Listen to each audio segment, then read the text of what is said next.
Now we have to see the importance of self-pollination.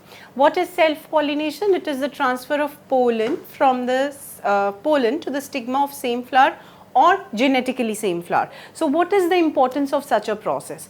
Firstly, we are going to see the advantages it has, and later on we are going to see the few disadvantages it has for the plant.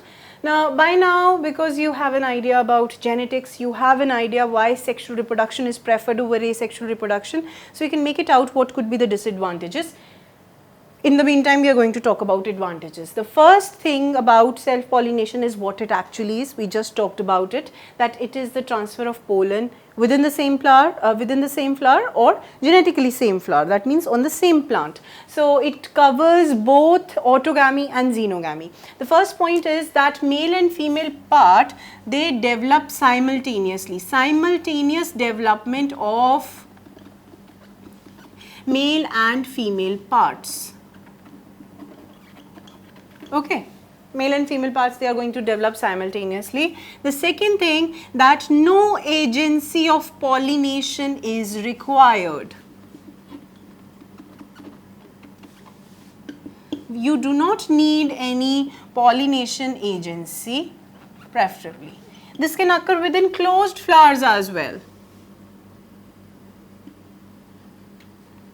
Because the plant is genetically similar, or the flowers, male and female gametes are both genetically both male and female flowers are giving rise to the gametes which are coming from same genetic source. So you can obtain pure lines.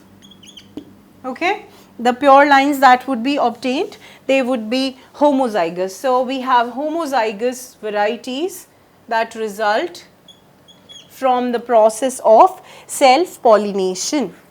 As there is no need of a pollinator in between in most of the cases, this process is less wasteful for the plant. Why it would be less wasteful? Because the waste that could be incurred by the flower during the process of pollination, that entire process is being restricted, because firstly there is simultaneous development of male and female parts, then the pollinator is not required, it can occur within the closed flowers, pure lines would be obtained, and it would be less wasteful for the plant.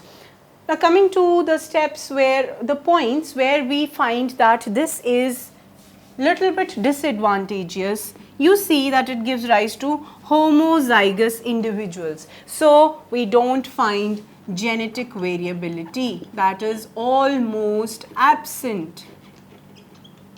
So this genetic variability is missing. As a result of this missing genetic variability, the adaptability of plant within various environments is going to decline with time.